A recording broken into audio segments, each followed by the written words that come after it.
Welcome to Dungeon Academics. My name is Thomas and I will be your instructor. I was thinking to myself, if I worked for Wizards of the Coast designing Dungeons and Dragons, what would be the first product that I would try and make? Now, I have a really fun idea for a couple of campaigns in a campaign setting, but that's going to take a long time to develop. It will require an intimate amount of playtesting with people going into the details so much. It will require a huge amount of work. It's not a product that would be ready anytime soon. I'd want to write something that could go out quickly. So what would I want to write? Well, the first thing I'd want to do is I'd want to consider, who am I writing a product for? I think writing a product for the players, the player-focused product rather than a DM-focused product, makes sense to me right now. You've got the Player's Companion, that's your basic core book, but a book for the players that goes into more detail on something would be great. And also there's the other criteria that I like having things in my hand that I play when I play Dungeons and Dragons. I've already built, I'm going to grab forward and grab these, hang on. I've already talked about these. These are spell cards that I've made, and action and ability cards that I've made. And I like having that sort of thing in my hand when it's time to play my turn. Because then I've got a reminder, these are the things I can do as an action, these are the things I can do as a bonus action, these are the extra effects that I can use. And I like the idea of having something in my hand. Now, I made these myself, but I made them because they don't exist as an official product. And, you know, if there was a nice, shiny official one, I think I'd rather have those, though I did enjoy making them myself. So I'd want to make a product that has something for the players to use in game as well. And I was thinking a big bumper book of backgrounds. One of the things about the 2024 version of Dungeons & Dragons that I'm not so keen on is the way they've handled backgrounds, and that your ability score increases in character generation are specifically tied to your background. Now, if you look at a lot of character theory crafting YouTube channels, like D4, Dungeons & Dragons Deep Dive with Colby, he will very often suggest use an old background or a custom background so you can put your ability score increases wherever you want. And I don't like the idea that if you want to play, if you're playing a character that needs a particularly high constitution, for example, you're going to have been a farmer. I think it would be nice to decouple ability score increases from background in the same way that they were decoupled from player species. Ultimately, I would like to get rid of those entirely. I've made another video on making ability scores, but my aim is to get rid of species-based and background-based ability score increase boosts and run the system in a completely different way. So if you take ability score increases away from backgrounds, what's left? Well, I think backgrounds could be more interesting because generally, with your background, at the moment, you get some ability score increases, which are really important. You get a starter feat, which is also quite important. You get proficiency in a couple of skills or tools, maybe a language thrown in. That's nice.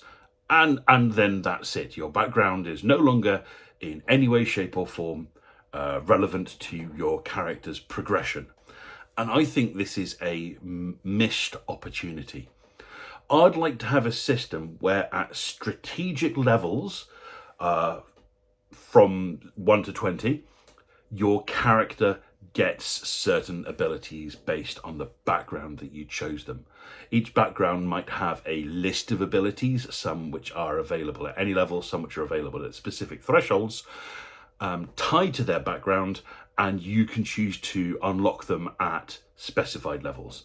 So if we were to say feats come on every 4th level, 4, 8, 12, 16, 20 in regular character progression, let's have a extra background feature popping up at level 3, 8, 12 and 17.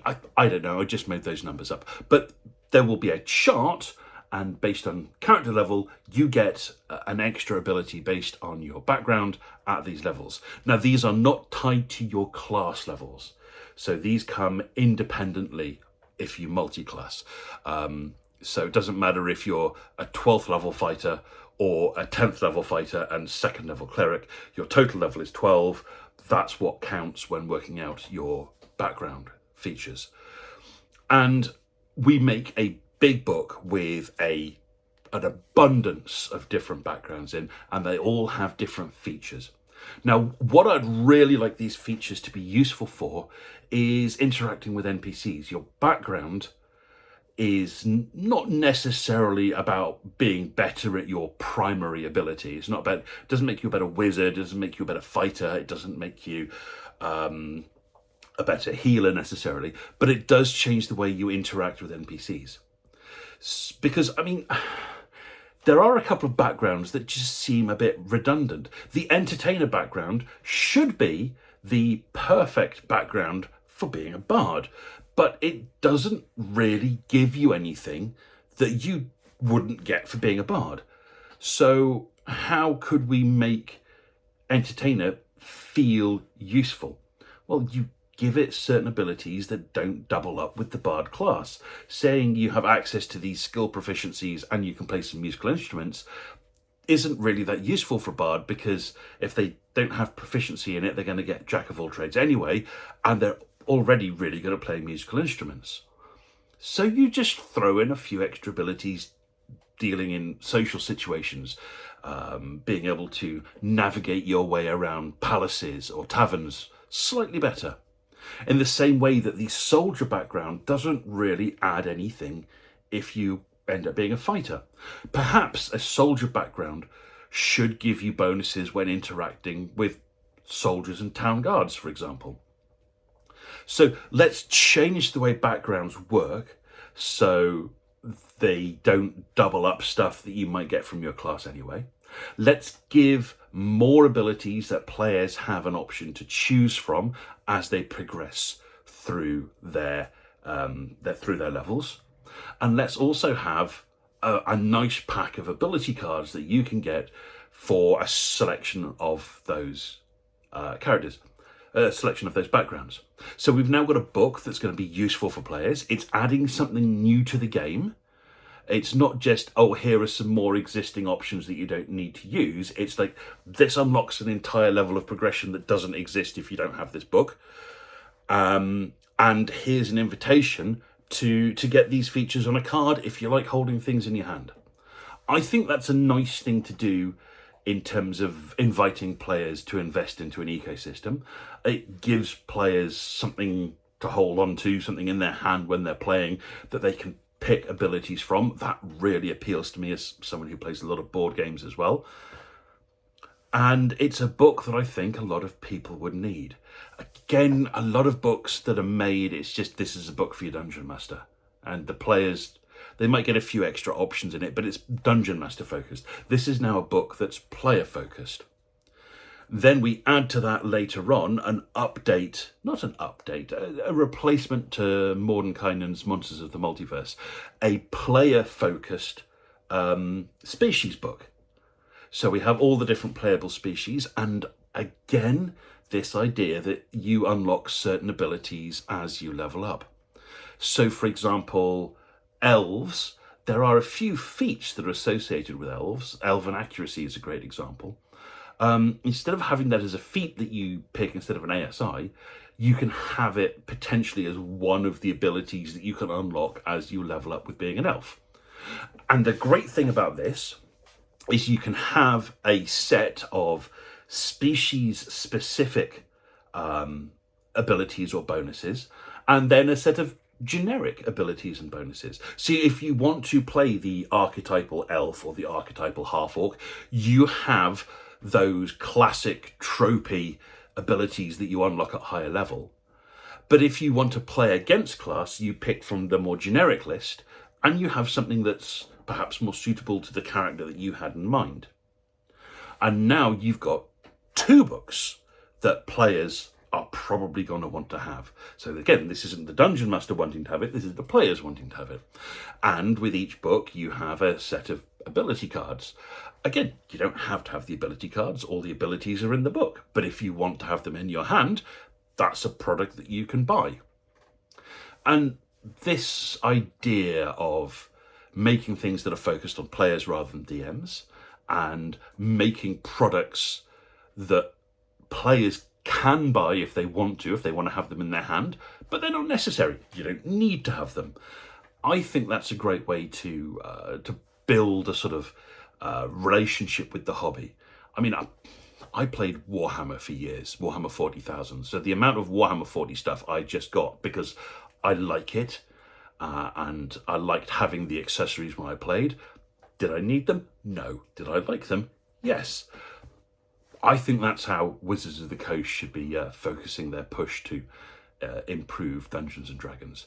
When they said Dungeons and Dragons is under-monetized, everyone took it to mean microtransactions and subscription fees and pay-as-you-go services. And that's not what I think the solution to that is. I think it's making products that people might want to buy. That's how you monetize Dungeons and Dragons. So how would I start my first few months if I was working for Wizards of the Coast? Well, I'd want to make a big book of backgrounds and a big book of player species, and have something for the players that gives them more options, and it gives them things they can grow into as their character levels up. I don't like the idea of making a book that you only use in character creation. I think that it's not a very useful product, but making a book that's got options with you as you go all the way through your campaign for 2 or 3 years, oh, that's fantastic. Now, this then brings in one other idea that I've got. I like the idea of, at certain levels, you getting extra stuff, extra abilities based on your background. And I said we could do the same for species. At certain levels, your species will unlock certain species abilities. One more thing would be campaign setting books where players have access to different faction abilities as they level up. I mentioned having this idea for a campaign and a campaign setting. I love what's rather derogatory called sub-Roman Britain. It's the period in British history after the Roman Empire withdrew and Britain had to reform itself and make a new national identity. They were fighting off Saxon invaders who 200 years later would be the British people who were forming a kingdom and fighting off Danish invaders. I'd love a sort of Forgotten Realms setting, possibly somewhere in the Misty Isles, where there's this island that recently was under control of one empire and they had to withdraw, and the different factional rivalries have sprung back up and someone is trying to forge a new kingdom out of it. I mean, this is the story of where King Arthur comes from. So a fantasy version of this, and you could have this wonderful Misty Isle where there are the inhabitants who quite liked the empire that came in and ran the place, because it's the first time in history that the place had been peaceful and prosperous. Then you have the people who were trying to resist it. And then you had the island's original inhabitants.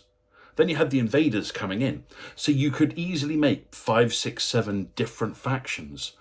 And depending on what you were aligned with, you might get certain bonuses as you level your character up. So every time you level up, you get something from your class. Your class features when you level, absolutely. But then every time you level up, you get something else as well. I have this idea where every time you level up, you get an ability score increase. You start at a much lower level, but you accelerate to a higher level faster. So you get a class feature, you get a shift in your ability scores, and then you get something either from your background or your species or your faction. Ultimately, I'd also like to decouple feats from classes. So you don't get ability scores or feats from classes, you get that as something else. So every time you level up, you get your class features, ability score increase, then you get something from your background, from your species, from your faction, or a feat. I like this idea. I like games where you get different things as you level up. And sometimes for some classes, leveling up's pretty dull. If all you get is, you get one extra spell slot and one extra spell and no other interesting features, it's like, well, I'm not going to say, and some hit points. I'm not going to say no, but that could be more exciting, I'm sure. But you have a second or third or fourth source of potential things to improve when you level up. That's what I'd like to do. And again, from each of these, ability cards, fantastic. So you've got your class ability cards, your species, your background, your faction. You've now got a lot of different options in your hand to pick from, some for combat, some out of combat, some for exploration. And that actually brings up another point as well. I mean, if we want to be a bit more rigorous with building backgrounds so that each background, it offers something for exploration or for social encounters or for combat encounters, maybe not so much combat encounters, but I think most backgrounds, like I said, probably not to do with fighting, but have it more codified so that you can clearly see, this is a feature that will be useful in exploration or social encounters or pursuits, something like that. I think it'd be nice to have that split out more. So when you're building your character, you can go, okay, well, my class is going to be really good at fighting and exploration, but this background will give me some useful abilities if I'm interacting with this particular social group, or my species will give me certain abilities if I'm wanting to explore in this kind of terrain. I think there's potential there. So that's what I'd probably try to work on for the first few months if I was in charge of Dungeons and Dragons. I'm not at the moment, but let's see what happens.